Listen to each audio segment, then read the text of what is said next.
రాష్ట్ర ప్రభుత్వ ఆదేశాల మేరకు జూన్ 3 నుంచి 20 వరకు జిల్లా వ్యాప్తంగా రెవెన్యూ సదస్సులను నిర్వహించనున్నట్లు జిల్లా కలెక్టర్ ఈలా త్రిపాఠి తెలిపారు.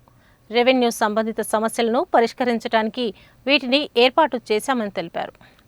శనివారం ఆమె ఉదయాదిత్య భవన్లో తహసీల్దార్లు, సర్వేయర్లు, సీనియర్ జూనియర్ అసిస్టెంట్లు, డేటా ఎంట్రీ ఆపరేటర్లతో రెవెన్యూ సదస్సుల నిర్వహణ సన్నాహక సమావేశాన్ని నిర్వహించారు. రెవెన్యూ సేవలను సరళతరం చేయటం, ఏళ్ల తరబడి పెండింగ్లో ఉన్న సమస్యలను పరిష్కరించేందుకు గాను ప్రభుత్వం రెవెన్యూ సదస్సులను నిర్వహించుతుందని, అంతేకాక రాష్ట్ర ప్రభుత్వం ప్రతిష్టాత్మకంగా తీసుకువచ్చిన భూభారతి చట్టం 2025ను పకడ్బందీగా అమలు చేసేందుకు ఈ రెవెన్యూ సదస్సులు నిర్వహించనున్నట్లు తెలిపారు. రెవెన్యూ సదస్సులు నిర్వహించే వివరాలను ముందుగానే ప్రజలందరికీ తెలిసే విధంగా విస్తృత ప్రచారం చెయ్యాలని, ఆయా గ్రామాల్లో నిర్వహించే సదస్సులకు ఒకరోజు ముందే టామ్ ద్వారా ప్రచారం కల్పించాలని, అంతేకాక print, electronic media, social media, వాట్సాప్ల ద్వారా ప్రచారం చెయ్యాలన్నారు. రెవెన్యూ సదస్సులు ఉదయం 9 గంటల నుండి సాయంత్రం 4 గంటల వరకు నిర్వహించాలని, ప్రతిరోజు సాయంత్రం ఆర్డీఓ కార్యాలయంలో ఆ రోజు వచ్చిన దరఖాస్తులపై చర్చించాలని తెలిపారు. దరఖాస్తుల డేటా కోసం ప్రత్యేకంగా డేటా ఎంట్రీ ఆపరేటర్లను నియమించాలన్నారు. రెవెన్యూ సదస్సుల నిర్వహణకు గాను ప్రతి మండలంలో 2 బృందాలుగా ఏర్పడి ఒక బృందానికి తహసీల్దార్, మరో బృందానికి నాబార్డ్ తహసీల్దార్ నాయకత్వం వహించాలని, బృందంలో ఆర్ఐ, సర్వేయర్, సీనియర్ జూనియర్ అసిస్టెంట్లు, డేటా ఎంట్రీ ఆపరేటర్లు ఉండేలా చూడాలన్నారు. రెవెన్యూ సదస్సులు నిర్వహించే చోట టెంట్లు, కుర్చీలు, ఫ్లెక్సీలు, బ్యానర్లు, హెల్ప్ డిస్కులు, దరఖాస్తులు స్వీకరించేందుకు దరఖాస్తుల స్వీకరణ కేంద్రం, సరిపోయినన్ని ప్రింట్ దరఖాస్తులను, భూములకు సంబంధించిన అన్ని రిజిస్టర్లను వెంట తీసుకు వెళ్లాలని చెప్పారు.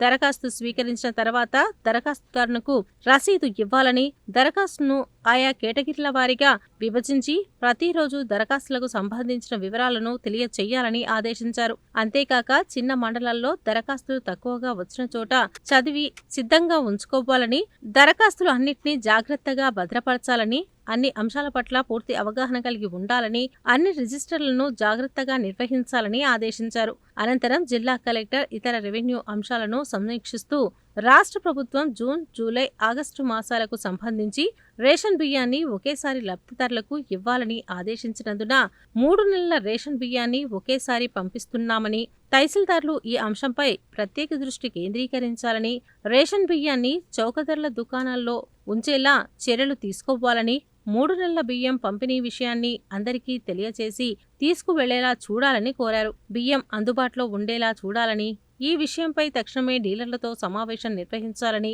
సన్న బియ్యం పంపిణీపై ఎట్టి పరిస్థితుల్లో ఎలాంటి ఇబ్బందులు రాకుండా చూసుకోవాలని ఆదేశించారు. రాష్ట్ర ప్రభుత్వ ఆదేశాల మేరకు జూన్ 2న గ్రామస్థాయి మొదలుకుని జిల్లా కేంద్రం వరకు అన్ని ప్రభుత్వ కార్యాలయాల్లో రాష్ట్ర అవతరణ దినోత్సవ వేడుకలను ఘనంగా నిర్వహించాలని జిల్లా కలెక్టర్ ఆదేశించారు. రెవెన్యూ అదనపు కలెక్టర్ జె. శ్రీనివాస్ మాట్లాడుతూ రెవెన్యూ సదస్సుల నిర్వహణపై ముందే గ్రామాల్లో ప్రచారం చేయాలని చెప్పారు. దరఖాస్తులను ఏ విధంగా పూరించాలో వివరించారు.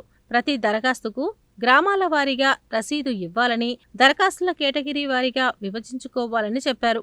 ఈ సమావేశంలో ముఖ్యమంత్రి కార్యాలయం ద్వారా స్వీకరించిన ఫిర్యాదులు, ప్రజావాణి ఫిర్యాదులు, కోర్టు కేసులు, ప్రజావాణి పిటిషన్లు, ఎలక్షన్కు సంబంధించిన విషయాలపై సమీక్షించారు. Miryalaguda sub collector Narayan Amit, Nalgonda RDO Ashok Reddy, Devarakonda RDO రమణారెడ్డిలు మాట్లాడుతూ పైలట్ మండలం నగరికల్ తహసీల్దార్ జహీర్ నగరికల్ మండలంలో నిర్వహించిన రెవెన్యూ సదస్సుల అనుభవాలను సమావేశానికి హాజరైన వారికి తెలియజేశారు.